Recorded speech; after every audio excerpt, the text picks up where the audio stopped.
Good evening, nursing colleagues. Please welcome the president of the American Nurses Association, Dr. Jennifer Mensick Kennedy. Thank you, and welcome to ANA's second Mary Eliza Mahoney webinar. On September 10th, 2021, the ANA Board of Directors acted to commemorate the contributions of Mary Eliza Mahoney annually on her birthday, May 7th. This action was taken at the recommendation of Dr. Vivian Pierce McDaniel and the Virginia Nurses Association. As part of this recognition, last year, ANA launched this lecture series. Over the next several years, ANA will host a webinar exploring the contributions and characteristics of Mary Eliza Mahoney as they are reflected in contemporary nursing practice. Today's panel is focused on activism and advocacy. An early civil rights leader within nursing, Mary Eliza Mahoney sought to improve the status of Black professional nurses through her leadership within nursing and her activism within the women's equality and suffrage movement. At the age of 76, she was one of the first women to register to vote in her community. Mary Eliza Mahoney was a visionary leader, activist, organizer, and an architect for integration and equality. This evening's webinar is part of ANA's ongoing efforts to reflect on racism in nursing and on ANA's past and future as a professional association. On June 11th, 2022, the ANA Membership Assembly, the governing and official voting body of ANA, took historic action to begin a journey of racial reckoning by unanimously voting yes to adopt the ANA Racial Reckoning Statement. This statement is a meaningful first step for the association to acknowledge its own actions that have negatively impacted nurses of color and perpetuated systemic racism. ANA continues our efforts to live up to our commitments made through this statement. Now it is my pleasure to introduce two nursing leaders. These leaders have very distinguished careers, and for the sake of time, I will only provide a short bio for each. Dr. Vivian Pierce McDaniel is a transformational leader whose notable nursing career includes roles in nursing practice, leadership, and healthcare administration. She is also a scholar on the life and work of Mary Eliza Mahoney. Dr. Pierce McDaniel is actively involved in healthcare policy and advocacy at the local, state, and federal level. Her policy and advocacy efforts center around integrating diversity, equity, and inclusion in every aspect of healthcare and nursing education, and in achieving equity across the continuum of healthcare. In her role as scholar, Dr. Pierce McDaniel will speak about Melinda Richards, the first nurse to graduate from a registered nurse program in the United States. Dr. Sheldon Fields is the current president of the National Black Nurses Association and research professor and inaugural associate dean for equity and inclusion in the Ross and Carol Neese College of Nursing at Penn State University. He has over 30 years of experience in the health sector as an educator, researcher, clinician, administrator, consultant, health policy specialist, and entrepreneur. Dr. Fields was the first ever male registered nurse selected for the Robert Wood Johnson Foundation Health Policy Fellowship Program, in which he serves as a policy advisor to the then Senator Barbara Molesky on the Senate Health, Education, Labor, and Pension Committee during the historic healthcare reform debates and passage of the Affordable Care Act. Dr. Fields will be introducing our distinguished panel of activists and serve as the panel moderator. But first over to you, Dr. Pierce McDaniel, to learn more about Melinda Richards. Thank you so much, Dr. Mensick Kennedy. Dr. Melinda Ann Judson Richards. It's on the door. Hello? Okay. Sorry. Melinda Ann Judson Richards is the first nurse to graduate from a formal registered nurses program in the United States.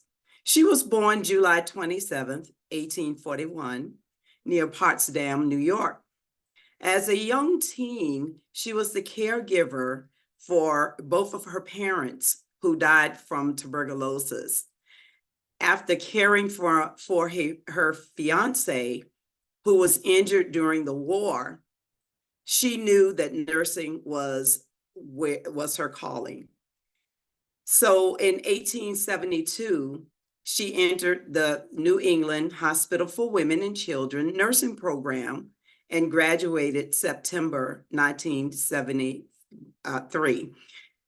She was in the 1-year program. They later changed it to 18 months.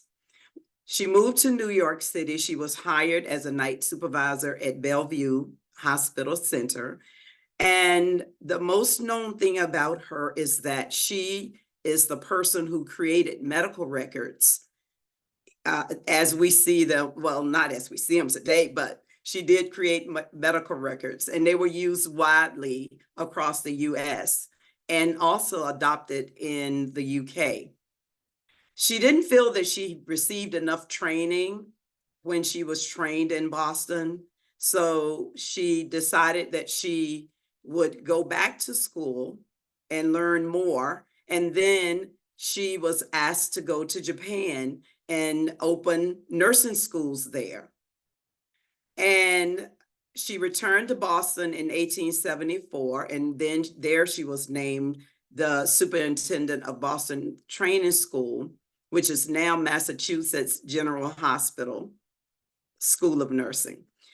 So I just wanted to talk just a little bit about her because we don't hear enough about Melinda Richards and her contributions in nursing.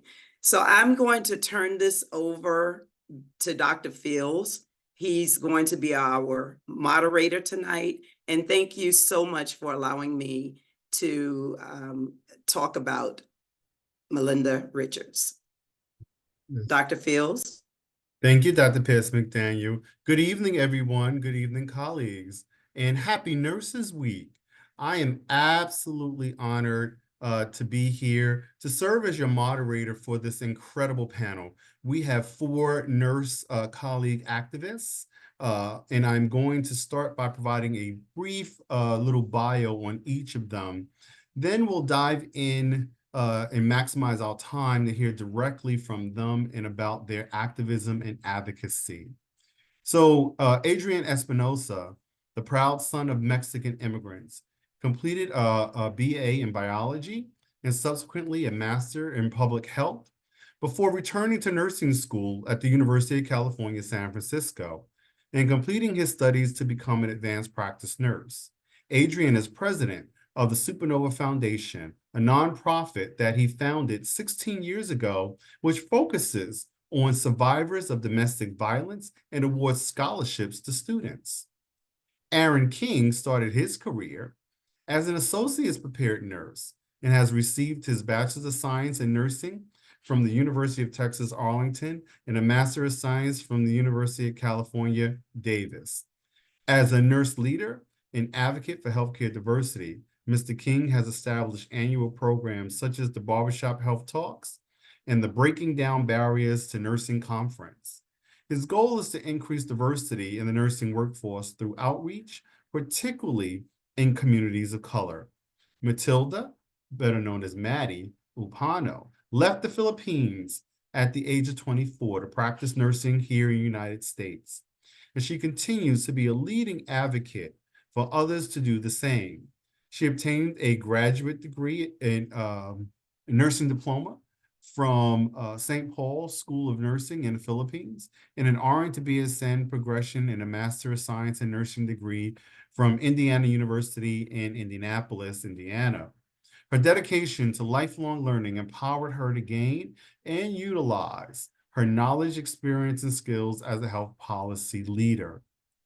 Dr. Misty Wilkie is a member of the Turtle Mountain Band of Chippewa. Matisse is sorry about that, and clinical associate professor, director and mentor for the Pathway to Doctoral Education for American Indian and Alaska Native Nurses, assistant director of Inclusivity, Diversity, and Equity, and the inaugural director of the Center of Indigenous People, Health, and Nursing at the University of Minnesota School of Nursing.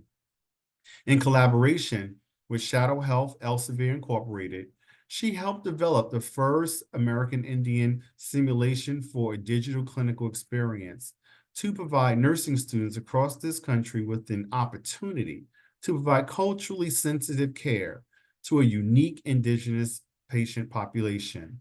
She has served on several national diversity, equity, and inclusivity committees and is recognized for her work to support minority nursing students. We are really excited, and we'll bring up the panel so that you all can see our four guests. The focus today really is on activism and advocacy. Through an initial series of questions, each of our panelists will be speaking about their experiences and work as activists in nursing and in their communities. Through an initial series, we will actually be talking about exactly some of the things that they've been able to accomplish. Following the questions I have for the panel, then we'll open up the session and let you all ask your questions to speak about their experiences as well. And we're going to do a conversation style. So I'm going to go ahead, I'm going to pose the very first question, which is, describe your advocacy or activism. What does it look like? Or how did you get involved in the work that you do? Dr. Wilkie, I would like to start with you. Of course you would, Dr. Fields. I want to preface this by saying, because I think it's important for people to know that I am, in my personal life, a very shy, quiet, introverted person. And so I think sometimes there's this myth that people involved in advocacy or activism are very extroverted, outgoing, and that is not my personality at all. And as I was going in my undergrad or attending my undergrad and even graduate school, I really didn't understand the full depth and breadth of policy work. But part of my beginning of becoming an activist or being involved in advocacy was because of my own experiences of what it was like to truly have a welcoming, inclusive, and culturally supportive program when I was in my master's program, and also my involvement with the National Alaska Native American Indian Nurses Association as a master's student. This really helped shape me into what I wanted to do and help with for other American Indian and Alaska Native students, and help just make their experience as students as positive as possible. So my beginning started with the creation of the Naganawini Indigenous Nursing Support Program at Bemidji State University. And I developed this through HRSA Nursing Workforce Diversity Funds. The program is still in place today, and it started in 2017. And now my work continues at the University of Minnesota School of Nursing with the same HRSA Nursing Workforce Diversity Grant, but a little different focus in looking at increasing the number of American Indian, Alaska Native doctoral prepared nurses. So I just hope that my colleagues can give a different perspective of what advocacy and activism looks like. And that's how I got my start. That sounds great. So, Adrian, tell us how you got involved in advocacy work and what does that look like for you? Thank you so much, Dr. Fields. And thank you, Dr. Wilkie, for mentioning that. I think it is true that many of us come from different backgrounds, different upbringings, and some of us are a little more extrovert, introvert. And I think that's the beauty of a profession, that we all bring our fortes into the pot and we can, contribute in different ways.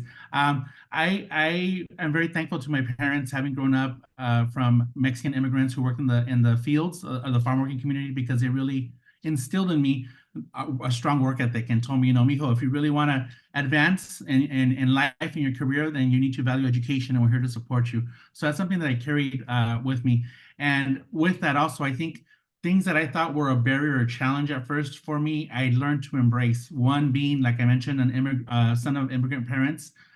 Two, being a male in the nursing profession, being outnumbered, but also welcomed and feeling like I was needed also in the profession, and also identifying as two-spirited or part of the LGBTQ plus community. All these things I had to learn to culminate into one and to understand that this is who I was and how I was meant to be in this world and how I wanted to contribute back to our communities. I'm really about grassroots. I really have always loved doing a lot of work in the grassroots community, was working from understanding through my father, the farm worker movement was Cesar Chavez and the farm working community, to working in different public health programs here in California. You mentioned the Supernova Foundation 16 years ago, kind of stumbled into it. I was very fortunate to have peers who were always involved in community. And one year we just said, let's give back to our community. And we went to our local shelters, and we knew that there were a lot of women and men and children who, didn't have much on their backs when they went into the shelters. And we just started a tradition. And this just incredibly involved and taught me about nonprofits, taught me about activism and bringing and highlighting the importance of DV information, and also eventually started a scholarship for students, which has been awarded to nursing students as well, and has been just such a highlight and something that I'm very proud of, and has led me to other platforms more on the national level. I'm very proud to be one of the co-founders now of the Society of Latinx Nurses, SOLEN, and I'm surrounded by inspiring colleagues who have taught me that many times, one shoe doesn't fit all. And a lot of times we have to provide a lot of opportunities for us to grow and to learn from each other and to address a lot of tough topics that are taking place in our community, such as racism, such as bullying, and such as poverty, and just a lot of other barriers and challenges that we're going through. So I think that through these experiences and lived experiences, I've been very fortunate and blessed to have been inspired by so many people, both family and colleagues. So I'm very thankful to have the platform and to be here, even with all of you today. I would have never thought, just and from a humble perspective and a humble beginning, to be here surrounded by such great leaders on a national platform. It's something that I don't take for granted. So honestly, Adrian, I think that's amazing that you turned a need that you saw in your community into a vehicle for your activism. I think that's absolutely awesome. Thank you for sharing that. Thank you. Maddie, talk to us about how you got involved in the advocacy work that you do. Thank you, Dr. Fields. Just like Dr. Wilkie, I used to be a really very shy person. And I'd like to talk to you about my story. My advocacy for removing barriers for what was then termed foreign educated nurses, or FENs, and obtaining RN licensure in the state of Indiana started 15 years ago when I first became president of the Indiana chapter of the Filipino Nurses Association of America. I petitioned the Indiana State Board of Nursing to remove the commission and graduates of foreign nursing schools, known as the CGFNS examination, as a prerequisite for licensure of foreign educated nurses, or what we are now called as internationally educated nurses, or IENs. It was unanimously approved by the board with 100% from the Indiana State Nurses Association in November 2008.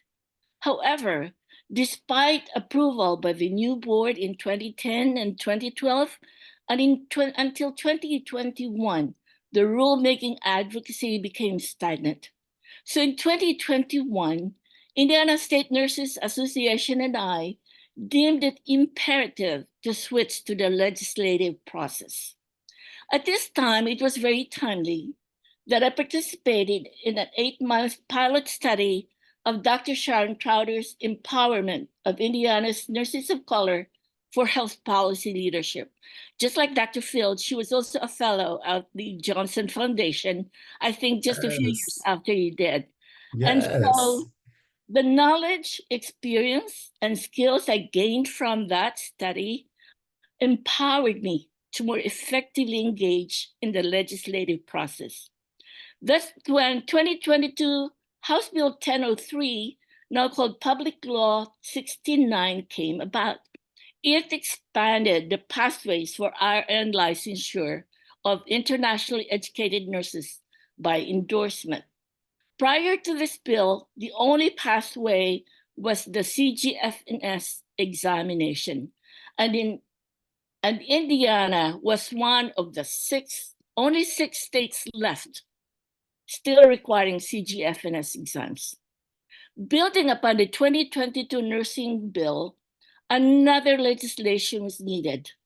Senate Bill 132 expanded the licensure process by examination in addition to the endorsement that was in 1003. After 15 years, I tell you, advocacy of the bill passed into law in March 2024. So the process is completed finally, but it took 15 years. Thank you. Wow.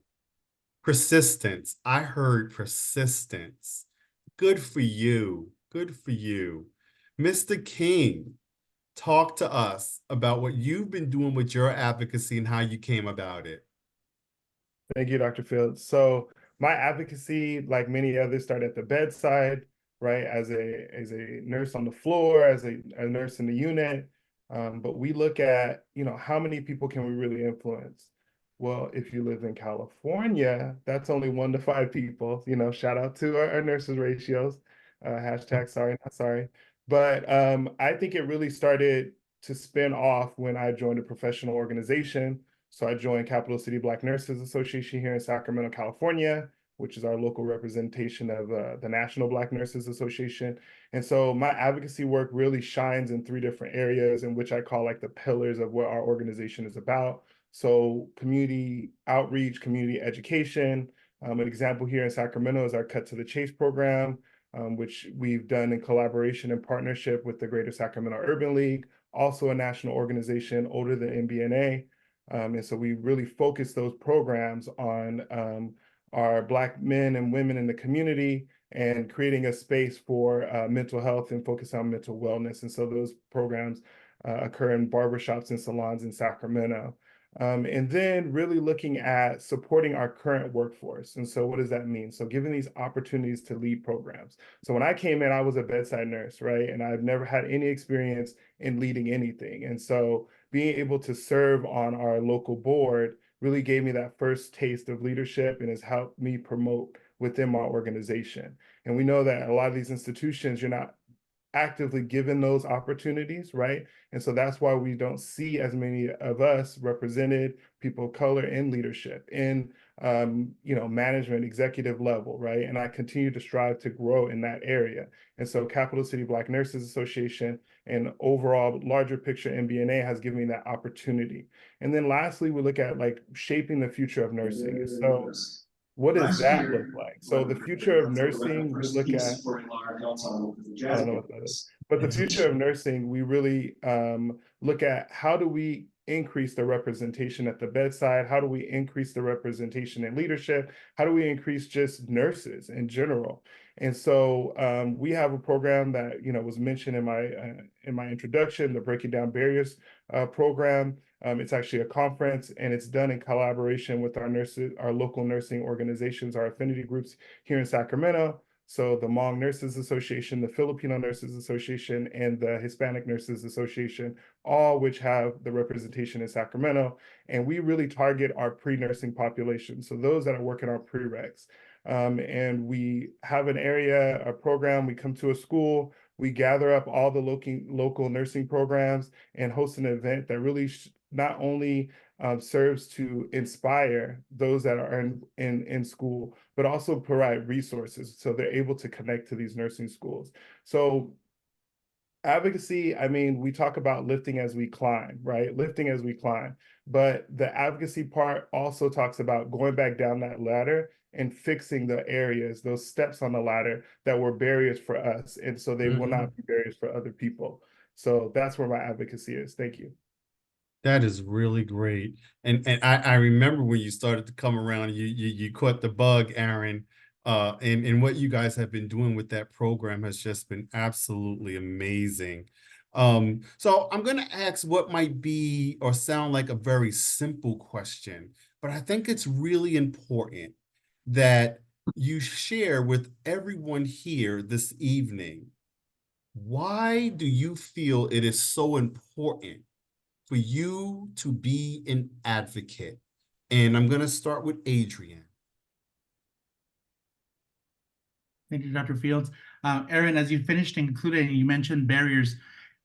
I mean, I think that's a word that I've heard throughout my life that, sometimes it is triggering. Sometimes I think about what I've had to go through, my peers have had to go through, and why it's so important for us to do the work that we do. I can remember being that person in the room where I wish somebody would have spoken up on my behalf because I didn't know the words to say. I didn't know how to express myself, or maybe I didn't know if I was in a safe space. And I think that's something that really has resonated with me and carried me through a lot of the work that I do, and makes me determined to provide a space for others where they feel safe, where they feel that they can open up and talk and have the difficult discussions. Sometimes being in organizations, it's not all, sunshine and butterflies. Sometimes we have to have those tough discussions and really educate each other, hold each other accountable, and really, hold on to our truth. And I think that's something that I'm still learning in my career, and something that I truly value. And with that, I feel that it's important to continue to be that voice for many of those that still are learning how to speak and how to have that voice. Through SOLAN, the Study Atlantic Nurses right now, I think that I've been seeing some of our peers, at the national platform with ANA, doing the work, doing the writing, doing that, and sharing that knowledge to us, and us having the opportunity to disseminate that to our peers and our students. I love that you said that you're also working with the students. Whenever we have opportunities, we're out in the community, and it's great just to see somebody get excited still, and just to see us out there and to ask questions. And so I think being an advocate is being present. It's also being assertive, but also learning to be able to stand back and listen, but also find those moments where we can have our voice and be able to speak the truth as well, which isn't easy. But I think I've been learning that over time, and I hope that through my work and the work of my colleagues that inspire me every day, that we can provide those tools for others, people to have that tool as well, to be able to share their voice. Yeah. Adrian, I heard it very clearly that it's also important for you to show up with a level of authenticity as exactly who you are. And I really love that. So I'll ask the same question to you, Dr. Wilkie. Why is it important to be an advocate? I share Adrian and Erin's sentiments. One of the first things that I thought about with this was representation matters. And that was really, really important for me as an undergraduate and a graduate student, was to see American Indian, Alaska Native nurse leaders in positions that I never in a million years just even thought about myself being in. So to see them as deans in prestigious universities, I was then able to think, oh, maybe I can do that someday. But my other question is, who else do we rely on if we don't do the work? I think for me personally, throughout my career in nursing, I have found the American Indian, Alaska Native voice to be often dismissed and forgotten, even in areas of equity, diversity, and inclusivity. We're still left out of the picture. And so I have two pieces of wisdom or teachings that I carry with me that kind of allow me to step outside of my comfort zone. And the first one is a cultural teaching that our gifts aren't ours alone. They're not meant for us to keep to ourselves. They belong to our people. They belong to our community. And so when you're given a gift, you need to share that. So that's one thing. The other is one of my mentors, the late Beverly Warren, always said, be a good relative. No matter what the situation was, if I was asking her to speak or if I needed advice, she'd always say, yes, I want to be a good relative. And so that's my mantra is, we're all related, and I just want to do my part to be a good relative to everybody else. Very similar saying, Dr. Wilkie, to whom much is given, much is expected. People wait around for someone to come rescue them. Sometimes you are the person you're looking for, I've learned that as well in my advocacy work that I do as well. So Maddie, now talk to us about why Okay, you believe it's so important. just like Misty and Adrienne, I believe that representation matters. So, as an internationally educated nurse myself, it is important to advocate for my group. Legislators need to hear from us. For example, if we did not tell them that licensure changes were desperately needed to streamline the process for internationally educated nurses to qualify professional nurses who will. We must advocate too in terms of the impact that nurses have in improving patient outcomes. Internationally educated nurses are a diverse and talented workforce who are committed to delivering the highest quality of care, resulting in greater impact on our patients' health outcomes. Thank you. Absolutely, absolutely.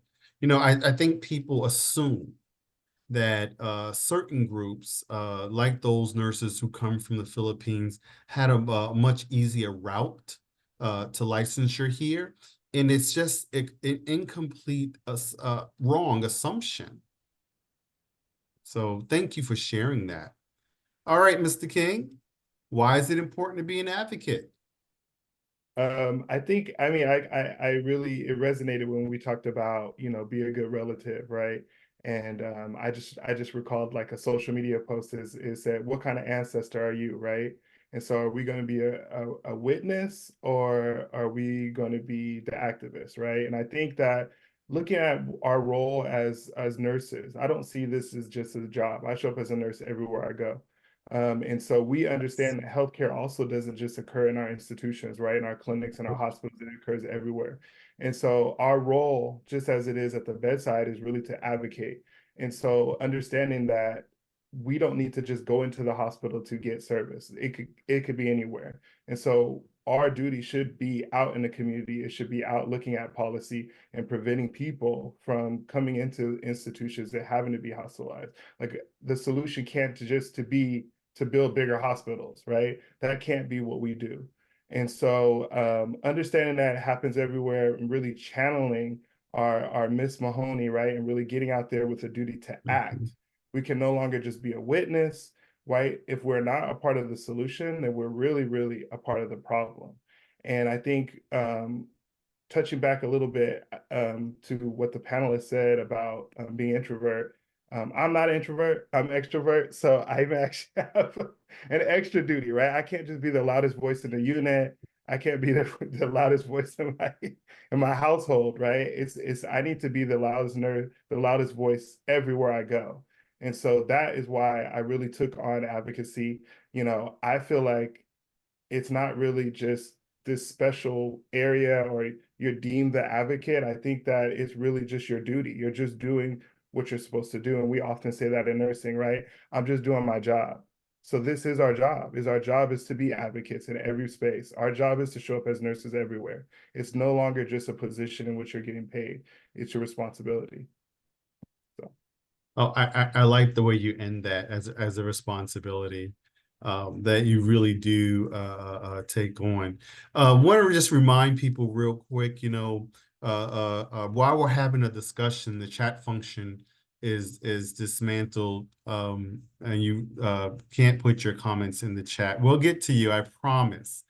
So I have a third question for our panelists, though, and that question has to do with what advice would you give to someone who is seeking or looking to become an advocate?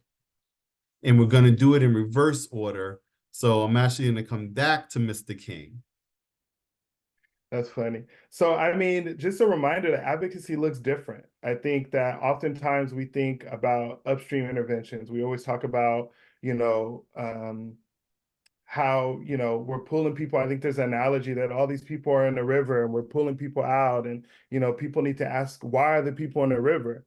Well, people still need to get pulled out, right? And so it happens anywhere. It can happen on your unit. It can happen in your larger institution, it happen in your community, and on the larger end, it could happen across at a national level. And so advocacy happens everywhere. And so there's ways to be an advocate. You don't have to be, all over, TV and, marching. I was thinking about when we had a lot of the protests going on, right? There was this feeling that we need to be out there, we need to be out, supporting. But there's other things that we can do. Leverage the power that we have, leverage the titles that we have to really make change. And it's needed at all levels, from downstream to all the way upstream. And so that's the advice that I would start with is, start small and you snowball up, right? And anyone could be an advocate. Don't think it's something that you can't do, right? I say at the end of the day, I'm just a regular person and lives in a regular house with some amazing children, amazing wife. But I'm just a normal person. And I think that anyone could do what I do. It's not a big deal. That's what I say, is I'm just doing what's normal, and anyone could start there. Yes, yes. I'm going to agree with you. You have an absolutely amazing wife and a beautiful family. You're a very fortunate man, Mr. King. So I want to go to you, Maddie. Talk to us about what is that advice that you would give to somebody who's looking to become an advocate? Well, I'm a retired nurse now. Have been for 6 years. So in addition to what Aaron said, you can be an advocate even if you're retired and you're not in active nursing practice anymore. But my best advice, if you really would like to become an advocate, the best advice I would give is to be sure to become an active member of your state nurses association and know your stakeholders. Mm-hmm. Nurses are vital components of that stakeholders group that also include professional organizations, health systems, and legislators. When stakeholders come together, we have greater impact. And that's how, in my experience, that's how our Senate Enrolled Act 132 or Public Law 17 came about. And I thank all those stakeholders who have supported us and who have joined us in our advocacy. So Maddie, I'm gonna disagree with you about one thing. Nurses never retire. We don't allow them to retire. Every nurse I know fails retirement because there's so much for us to do. But you make a really great point that even after what you consider your formal career, there's still a role if you so choose to. So thank you for hanging around and still doing the work. I'm sure your colleagues very much appreciate it. Right, I'm going to go to Adrian now. So what is that advice you're going to give those folks out there that are really trying to figure it out? They're trying to figure out how to be those advocates, Adrian. Yeah. I found myself recently sometimes thinking about the complexities of, for myself, I work in outpatient clinics, primary care, and access to our patients. And I think about, our students that are looking for mentorship and just my own journey. And there's two things I always realized that was a common denominator. One was documentation and organizing.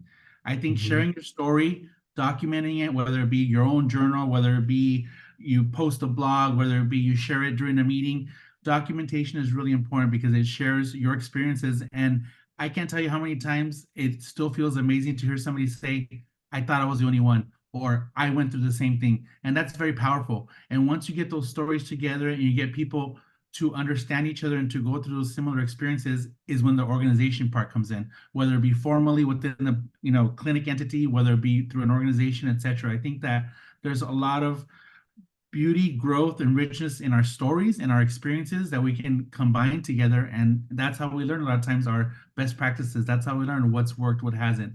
And that's how we learn sometimes the realities of the barriers that we're still experiencing within our own community. So I think that, documenting and organizing are two things that I really hold as simple words for me to remember, but things that I really have carried with me throughout my career. And I think it can help a lot of us in trying to just remember what steps need to be taken in order to address our pertinent, challenges, triumphs, and just the type of work we're doing in the community. Yeah, yeah. All right, Dr. Wilkie, you know I'm coming to you next. You know, we have a bunch of folks out there that are really trying to figure it out. So what advice would you give them about becoming an advocate? What I hear my colleagues saying is there's power in numbers and there's power in stories. And I think a lot of our, at least I'm going to speak for myself, my journey in advocacy and activism started with what I saw as injustices and inequities and wanting to fix those. Yes. And so one of the things that I've learned today is I might need to hang out with Aaron a little more and learn some of his extroverted ways. But just getting involved at a regional, local, national level, getting involved in your nursing organizations, whether it's ethnic and racial, if it's a specialty organization, but getting involved in those. And the final piece is networking with people that are already doing the work, finding yourself a mentor that can show you the path and kind of get you on the road to advocacy. That's what I did and what has seemed to work for me.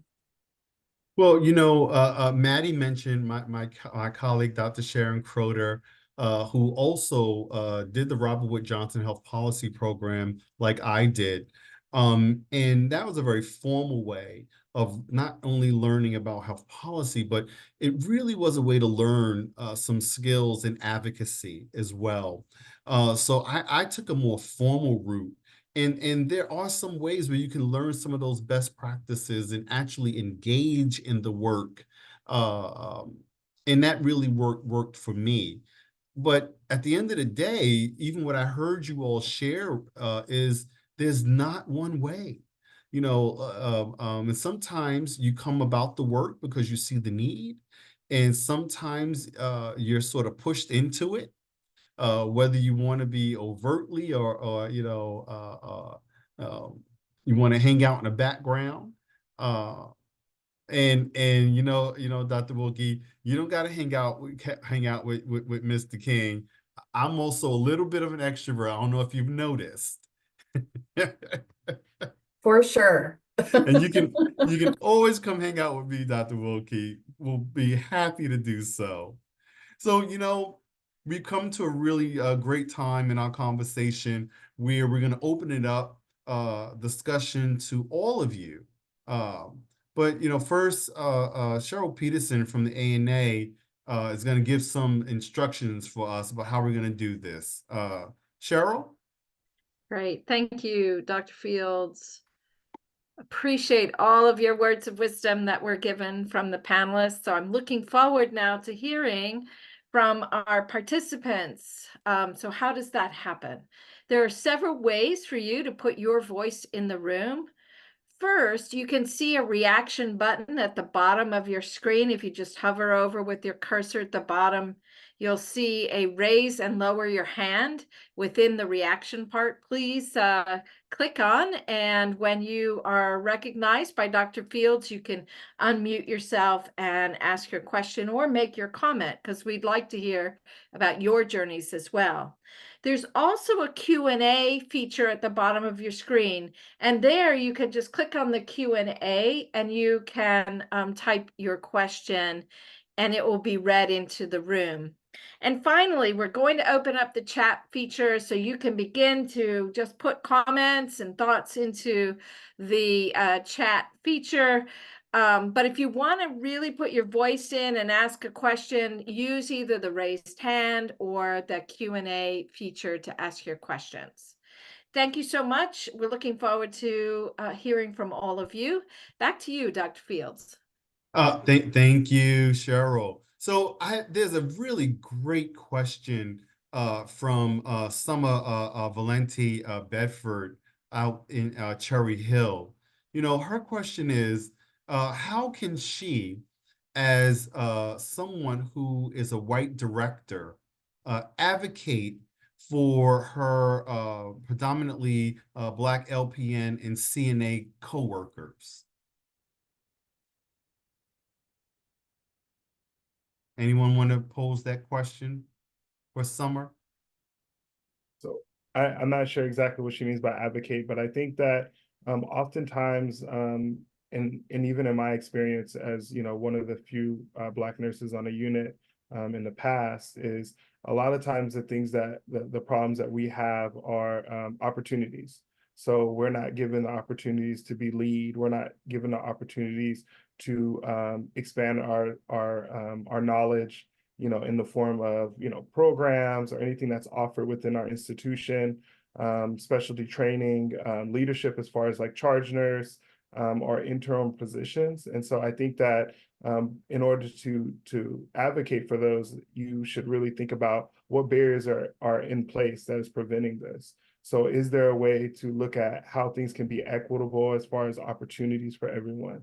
In addition, really looking at who's the person that are the gatekeepers, who's the interview, who's on that panel, is it fairly representative, right? And I think sometimes, you know, we get these same outcomes and we question what is the reason. It's there, right? We could all see what's going on. So I think that's one way. Another way, the simple way, is just to listen, right? Bring those people to the table. I think oftentimes we fail to ask what we can do to support you. How can I support, and what does support look like? Many times it looks different. You're not going to read that in the textbooks. You have to talk to the people. So that's what I think. Well, Aaron, I read a question partly also, and you know, the rest of the panelists, you know, weigh in if you feel you have something to add here. But it seems that she's trying to be a good ally as well, for those who she sees as being as having less of a role, whether it be or less empowered in the situation, where she clearly recognizes that she might have a little bit more privilege. If I may add, Dr. Fields. Absolutely, Adrian, go ahead. Everything that you said, Aaron, totally resonated, and I agree with it, especially the part where you said welcoming them to the table. Sometimes if you're in a position of leadership, saying my door is open to you, let's have lunch together, let's have coffee together, talk to me. You know, sometimes it can be intimidating when somebody wants to ask somebody from another background, you know, how they could be an ally. They should, you know, let them know it's okay. We can have this conversation. And I think that it's important to remember that a lot of times, like you mentioned, having those different dynamics, if you want to be an ally, when you're talking to your peers, identifying their strengths. Sometimes you ask somebody, oh, what are some of your strengths? And sometimes we can be timid, we can be humble, etc. But sometimes we can see those strengths in other people and letting them know you're great at this. You know, let's try to help you and get into this position. Let's try to have you take the lead on this. So always, I think, taking those opportunities too to remind folks, you're good at this. You're good at this. This is your strength. This is your forte. So they can be reminded that they can use those skills in the setting as well. Right. All right. So there's a quote and then sort of a question that was also put here. And, you know, there was a lot of conversation about representation. But the person says, you know, representation by itself isn't necessarily power. So they're asking you all as panelists here, talk about more about how nurse activists can help those excluded communities take a seat at the table.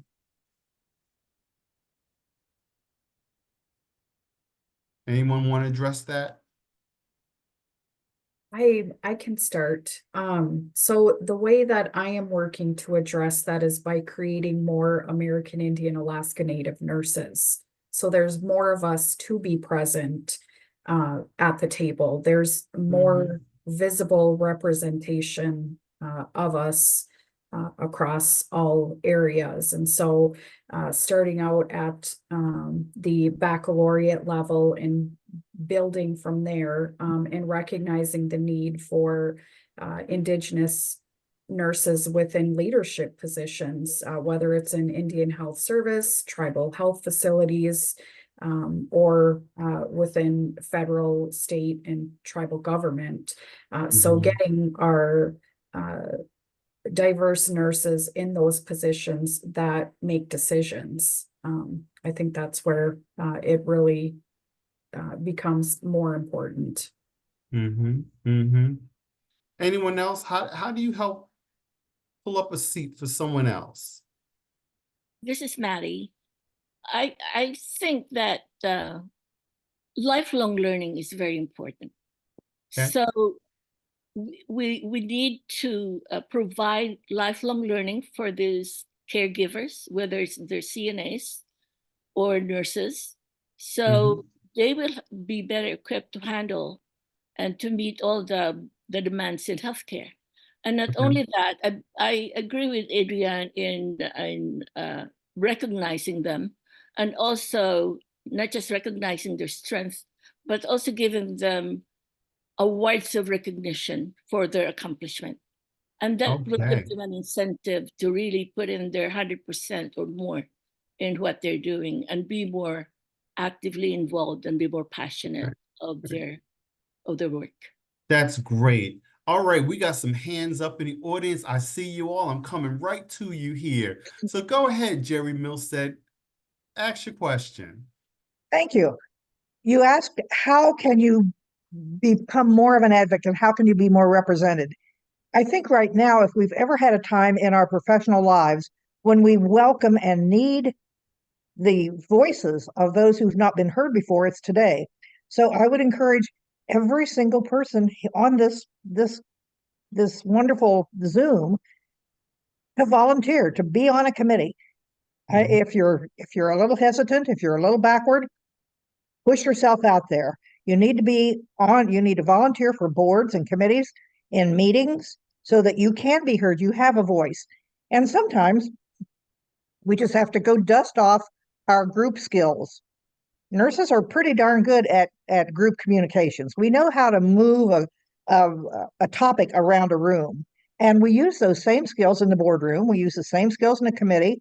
We use the same skills in a meeting, whether it's a faculty meeting or a group of friends. So I think we could do that. And then probably we need to look at our continuing education programs and maybe do a reboot on Robert's Rules of Order so that we know how to conduct meetings. I tell you, I have colleagues of mine who still don't know how to really move an issue. They want to make a motion. They don't know how to say, I move something. So we could all benefit from that. And then finally, it is stronger if we have a collective voice. So yes, I agree with Dr. Apano. Join your professional organization and join more than one. It used to be you could join one and make your voice heard. I think today, in order to really be an advocate, you have to join 2 or 3. Join your general organization, join a specialty organization, join an organization that maybe you're the only nurse on. That would be good. And so worm your way in. I've wormed my way in onto committees before. I've wormed my way onto a variety of things, and you end up with a voice. And also, I think a lot of the organizations are now actually codifying EDI into their policies, and they're really searching for people to step forward because we want to welcome. So that's enough. Thank you. Well, thank you, Jerry, for those comments. My great colleague, Dr. Inga Corliss, I saw your comment. It's so lovely to see you, former president of the Association of Nurses in AIDS Care and a fabulous advocate in your own right. I see you, Dr. Charlene Adams. Go ahead, ask your question. Hi, everyone. Hopefully you can hear me. Thank you for having this panel. I'm enjoying the conversations. I appreciate everything that you've had to say. I live in Florida, and right now we have a horrible situation going on just about everywhere in healthcare. I have been a member of the Florida Nurses Association for over 10 years. I decided to stop being a quiet member, and I ran for the board. So now I am a board director in my region. I have 5 counties within my care, and I'm trying to do more with regards to getting our voices heard with regards to everything nursing in Florida. I have been to Tallahassee to advocate for changes that are needed here in our state. It fell on deaf ears. All it does is, excuse my French, piss me off more and make me want to fight harder. I also am an educator now. I'm not at the bedside anymore. So my students, I am trying to instill in them the need to be advocates. Everywhere they go, they should be advocating. This is something that's very important. I teach mental health nursing, and some of the things that I talk to them about is the area that we live in is very, very diverse. Yet there are a lot of people that are marginalized, that are not getting the care that they need. There's still a lot of inequities, especially when it comes to people of color, not just Black people, but everyone of color. The LGBTQI community, very badly treated in our area. What I'm finding is that telling my story, which, you know, you guys have said, has been very, very helpful in having people listen a little bit more, but I'm still finding a lot of pushback. My journey as a nurse has been, you know, I have a doctorate, yes, but I'm still not getting that seat at the table. And I myself am trying to fight to get that seat at the table, whether it be, you know, standing there talking to nurses at a hospital system. I still feel very, very inadequate in what I'm doing. Whether it be me, you know, going up and thanking the county today for a proclamation that was given, I still feel very, very inadequate with regards to all of the things that I have accomplished, Okay. yet I'm still looked at as, I hate to say this, a second-class citizen. Yeah. Another thing that I'm finding is that I have the most amazing coworkers. I have the most amazing people that I work with in the FNA, but there are a lot of people that are still very afraid to have this conversation about how challenging it is in our field with regards to our peers not understanding some nuances that I may be experiencing or that they may be experiencing. We're still having a lot of trouble having that conversation. I'm trying to figure out how to go about having more of a conversation like what we're doing right now Right. with peers and with my students, because people are still very, very uncomfortable. I Right. spoke to them today about something that happened at Indiana University with regards to a student that went on TikTok. We had this Yes. conversation. Yeah. We stopped class and had a debate about this. And I asked them, how do you feel that this affect, like, and the debate was spirited and very respectful, but one of the students said, well, they're on their own time. And I said, it doesn't work that way. As nurses, we are held to a certain standard, a moral code. We have to conduct ourselves in a manner that is, you know, can be looked at and scrutinized by the public. But they insisted their own time. But even as nursing students, you're still upheld to a certain standard. So I guess my thing is I have been trying to get involved. My journey has still been difficult. I'm not finding it to be easy. It's exhausting. I'm frustrated. And honestly, having this conversation helps me to feel like I'm not alone. But honestly, the Absolutely. problem is so huge. How do we fix it, especially here in Florida? Yeah. Yeah. So, Aaron, I see your hand. You wanted to add something to the conversation? Yeah, I think that, well, first of all, thank you so much for your comments and your question, Dr. Adams, and shout out to Dr. Itan in Florida with the Nurses Association. So you said a couple like Yes. important things, and I think that you talked about the responsibility that we have. Like nursing is everywhere. You're a nurse everywhere, right? And so And that's all the time. important. Yeah, and all the time. And that's super important to instill in our nurses so that they understand that. Additionally, I think that it really starts to also in what you've done and had these conversations is looking at the curriculum. You know, I think that one thing which has kind of paralyzed nursing a little bit about talking about race is because we're really gearing our nursing students to pass an exam. Right. And so everything that we're really focusing on all has to do with the NCLEX. And so outside of the NCLEX, we don't have those conversations. So to look at like health disparities or social determinants of health, I didn't know any of that. I'd known through a lived experience, but I had no vocabulary for it until I returned from my master's. And so we really do have to have courses that explore that, right? And I know that we have, like, for example, and for high school, we have ethnic studies as a requirement for high school students. Like we need to look at how do we get these topics and what classes can we get introduced to the curriculum for nursing students at all levels that require us to have these conversations, that requires you to engage with this content. And then the last thing that really resonated with me is when you said you feel like a second-class citizen. And I think that really connects back to what Miss Jerry said, right? And being on committees and being on panels. I think a lot of times to be an advocate, you need to start inviting people that don't look like you to these tables, right? We shouldn't have to Yes. fight and feel like we're pushing or intruding onto spaces, right? These are spaces that send the messages, whether verbal or not, right? If you see a committee with all people that look alike, that don't look like you, that is sending the message that you're not invited.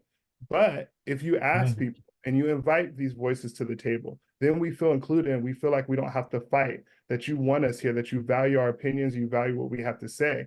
A lot of things that we do on the unit is just shut up and work, right? Like just keep it, like, let me just do my thing because I'm tired of fighting. You fight all the way through nursing school, you fight all the way at work. Like we don't need another fight, right? And so you really need to let people know that they're invited to these tables and for these conversations. And that's what I had to say. Well, that was quite a bit. I like that, Mr. King, though. So Annie, you've been very patient. So I'm gonna let you go ahead. Yeah, yep. Talk to us. Thank you, Dr. Fields. This is such an impactful and meaningful session. I am so thankful to be a member of the ANA because I'm also a participant in Project Echo. And it's the second series, and those speaker panel, I look forward to it because those speakers bring knowledge and they bring tips and they bring meaningful conversations about what we need to have. I have one question and one comment. The first comment is that I live in a very, very rural town in West Virginia, born, raised, still reside in West by God. This is my home. And I agree with what Dr. Adams said, is that sometimes the people that I speak with and some of my peers are they're terrified to talk about DEI.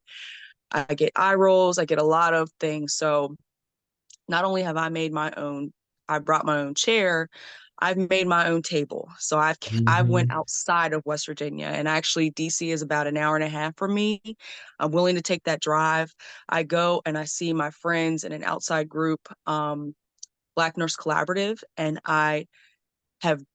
that group has made, along with the National Black Nurse Association, along with several other organizations that have really said, man, representation matters. And I only have my BSN, a couple classes away from my master's. However, these men and women, you, Dr. Fields, just being there, Aaron, Dr. Roberta Waite, Dr. Katie Boston Leary, just being there is such a hope and inspiration to me, because growing up as a baby nurse, I never saw that. I didn't have that representation.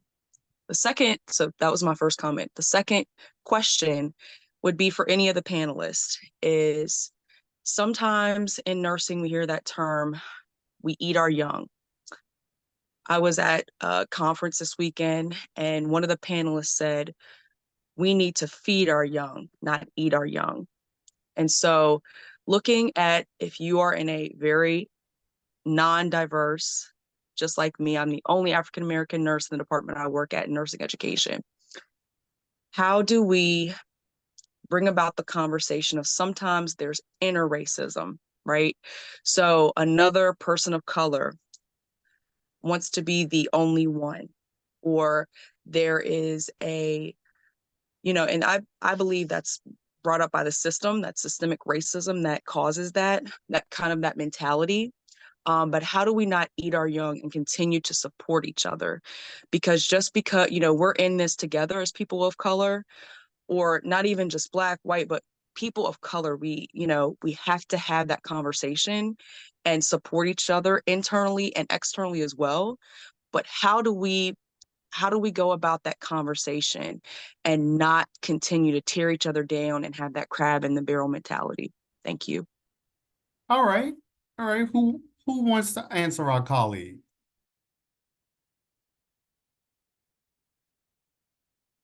Adrian, I know you got something to say. I was looking right at you. Go ahead. It's just, I mean, when you said that, I just think about the experiences that I've had, that I've seen peers have with that.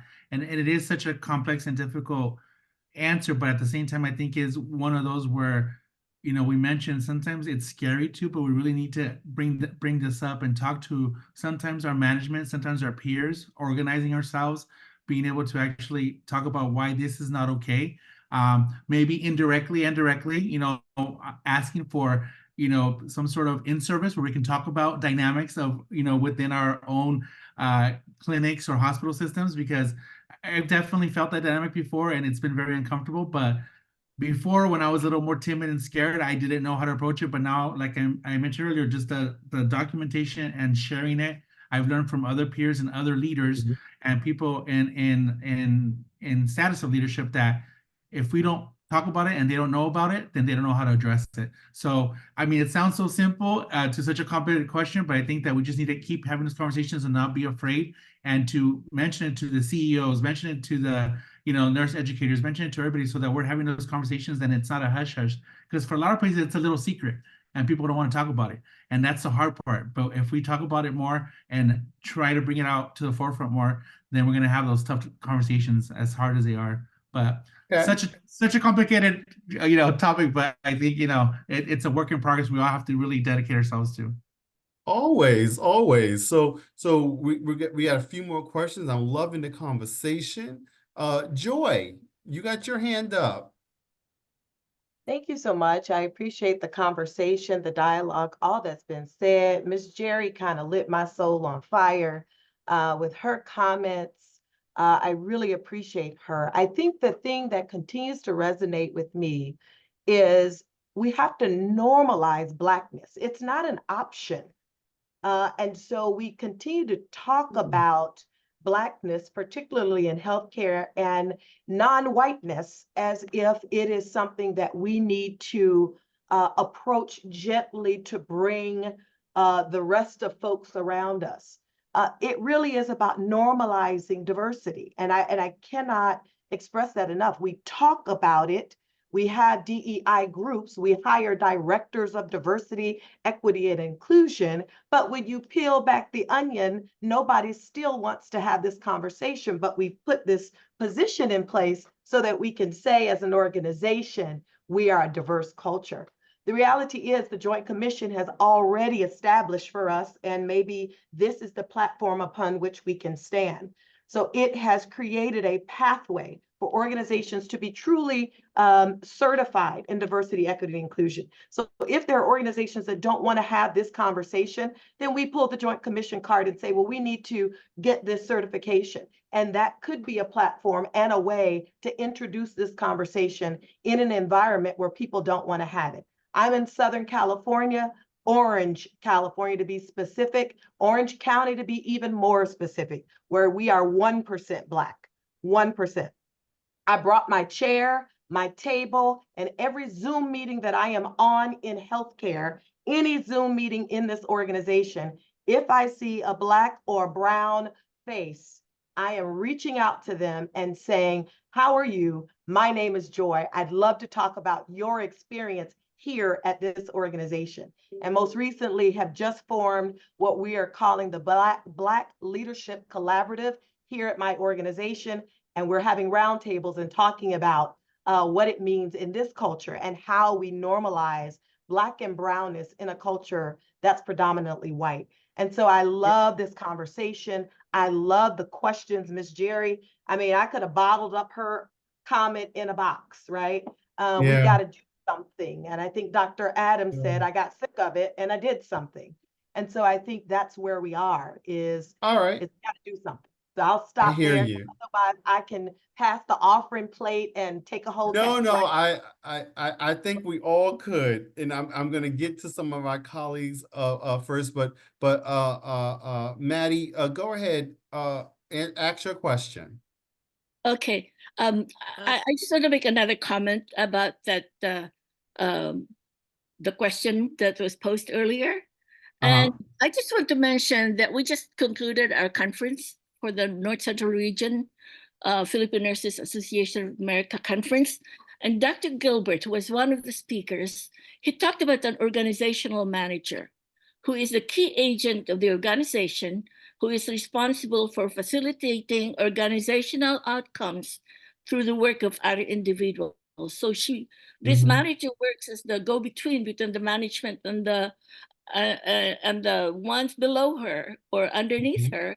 And so this is a unique relationship that will kind of blend all of this together and will have a direct impact on what the organizational outcome would be. So they will have the organizational manager will have a direct impact on how the behavior of the unit evolves. Mhm. In other Mhm. words, I Okay, wanted to I add a hear little that. bit. I wanted Yeah, to add a yeah, little go ahead, Aaron. I think that, I mean, no matter what we call it, right? Everyone, I guess there's a, a big deal over DEI or EDI or JEDI or UNITY, whatever you want to call it, right? We just need to address it. We need to hold people accountable, right? And so we do have DEI committees, which looks really nice, right? I was a kid.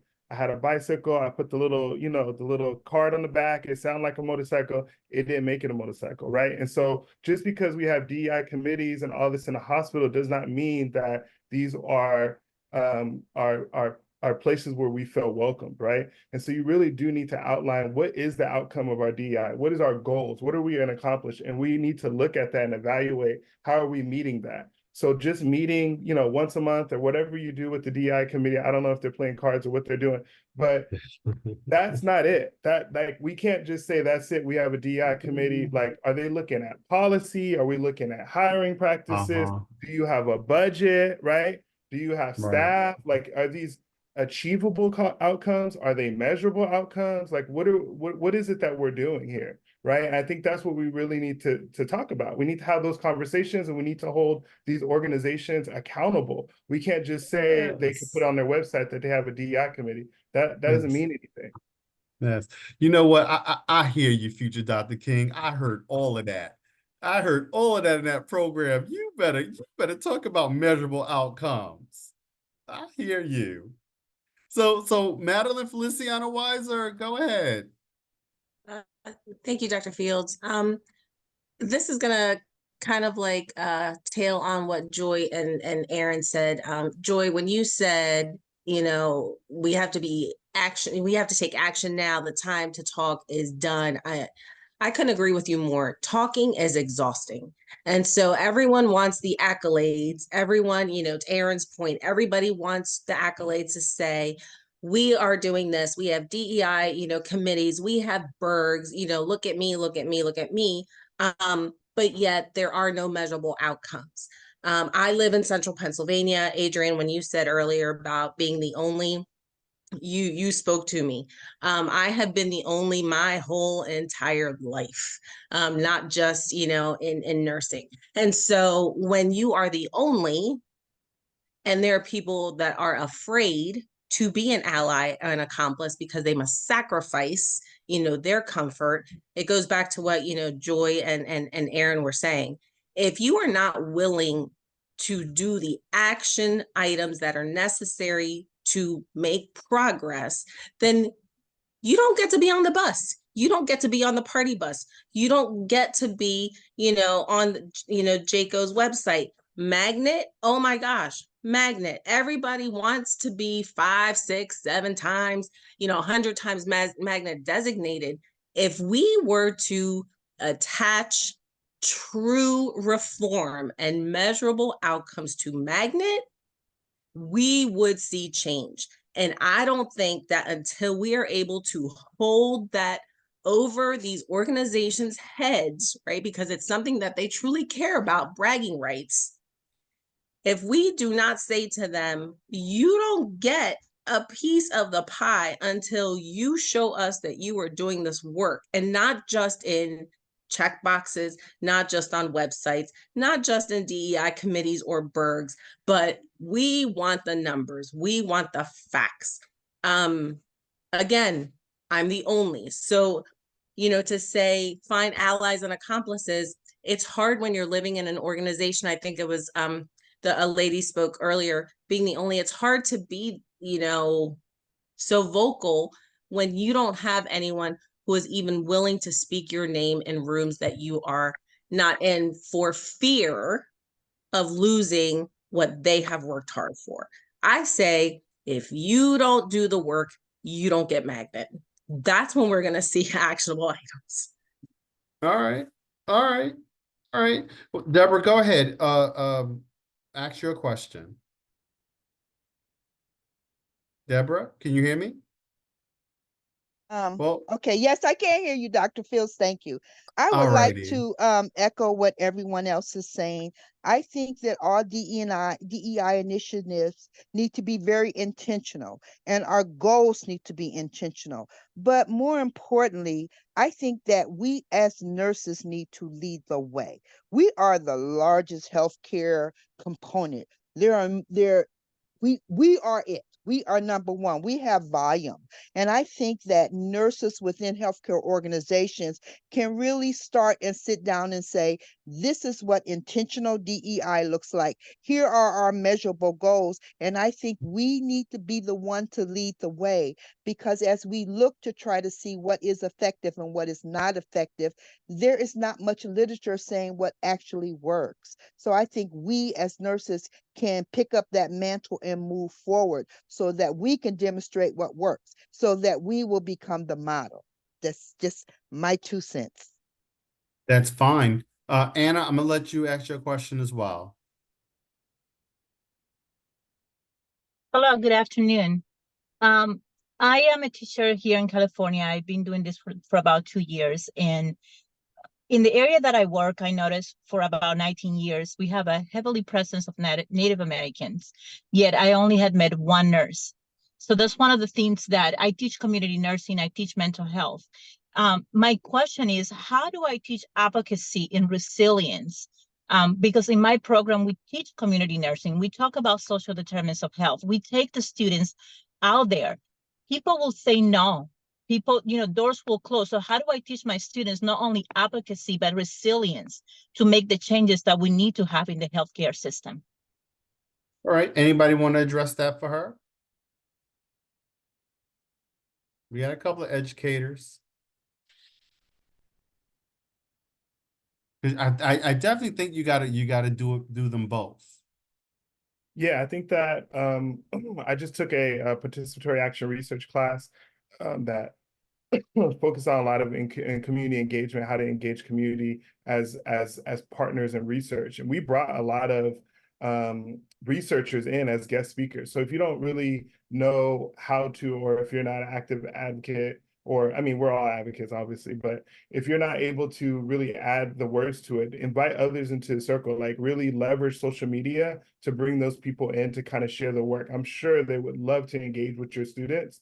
Like, we're not expecting you to go out and, lead a whole group in a 10, I'm on a quarter system, so it's 10 weeks. But, in 10 weeks, you can't expect someone to get out and be active, right? But definitely people could share their stories, and they could really leave with some tools on how to organize and how to address problems, right? So both at the grassroots level, and then I think also talking about how do we address those things at the level of policy, right? Those are not conversations I was having in my associate's program. Those are not even conversations I was having in my bachelor's program. It wasn't until my master's program that I saw the power that RN had at the end of my name really had when you're writing these letters to representatives from your community, people that are in government. Like, I understood the power that my voice now has with the simple RN at the end. Regardless of what your degree was, it's the RN that carried the most weight. Absolutely. So go ahead. You wanted to say something? Really quickly, Dr. Fields. Yeah, Anna, no, go ahead. Anna, if I may, this hasn't always been the answer, but I've had situations where students have told me that their own counselors, who maybe are also Latino like them, have told them, you should not bother trying to go into this major because we're very impacted. And I've actually written to them, and I've written letters to them, letting them know that they're not contributing to the solution and not empowering our students like they should in a field that we need more diversity in. So sometimes it takes us also reaching out to those counselors and those people at the institutions and letting them hear our voice, so they know that they need to support our students, not close more doors and create more barriers. Okay. All right. Hey, Dr. Leo, I see your hand, sir. Hey, how are you doing, Sheldon? Good. Just to answer Anna, I would say I know that's very uncomfortable, but basically start from within. So you need to get people from within your department. If you're teaching in a nursing school, you need to influence one faculty, one at a time. You probably need to speak with your boss, or maybe you need to talk to your manager, to your director, to your vice president, to make sure to include that in your mission, vision, and values of the university. And obviously, it takes a while to get a saturation, but if you could influence one person at a time to see the things that you are looking at, to make sure that they get interested with social determinants of health, that type of thing, it's a win if you get one person at a time, and those other people that you get will bring other people in. And don't be discouraged, continue, keep doing, and things will happen. I think that's great advice. Thank you very much, Leo. So there was a question that was put in the chat, and I'm going to combine them because they're similar. Because one person asks, how do you advocate for a more diverse nursing workforce and what's going on in the current political climate? The other person was like, all right, but what do you do then when you get invited to the table, but then they ignore you?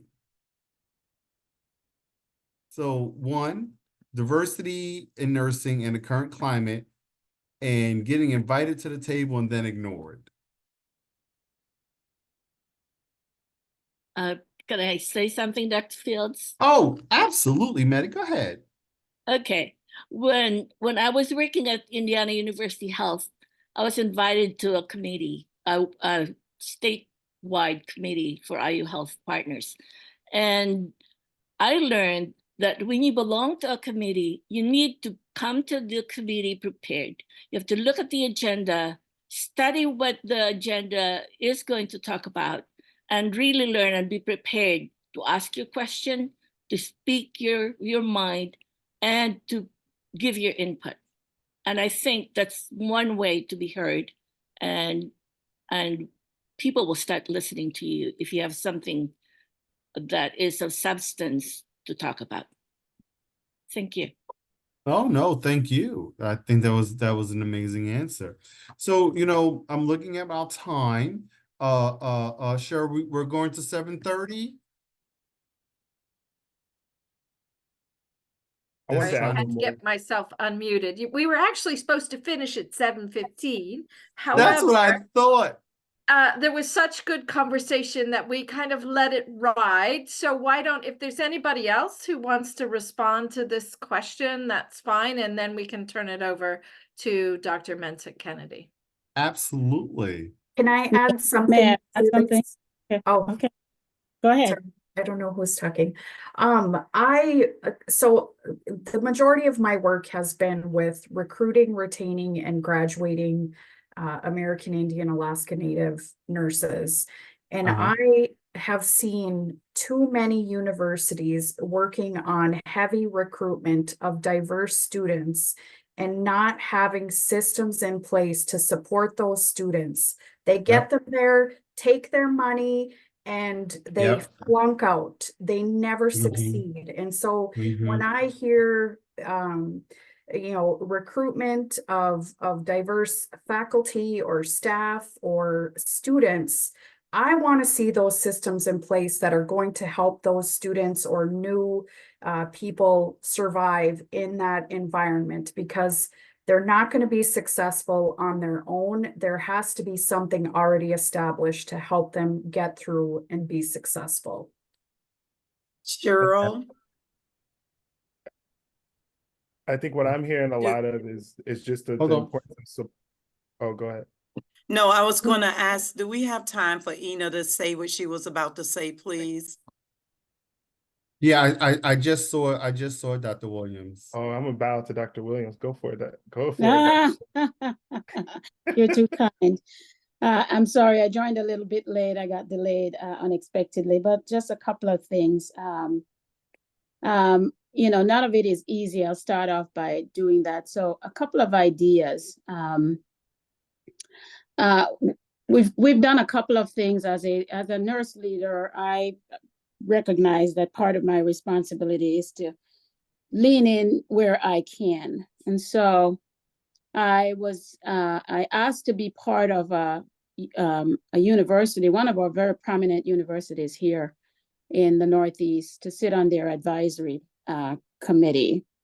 And as part of that committee, was able to really sort of lean into the conversation about exactly what you talked about in terms of students and how we support students, because some of them were our employees who were students who were sharing with us what was happening in their schools. And so it gave us an opportunity to sort of talk about our employees, but also lead to a greater conversation. So that's one approach.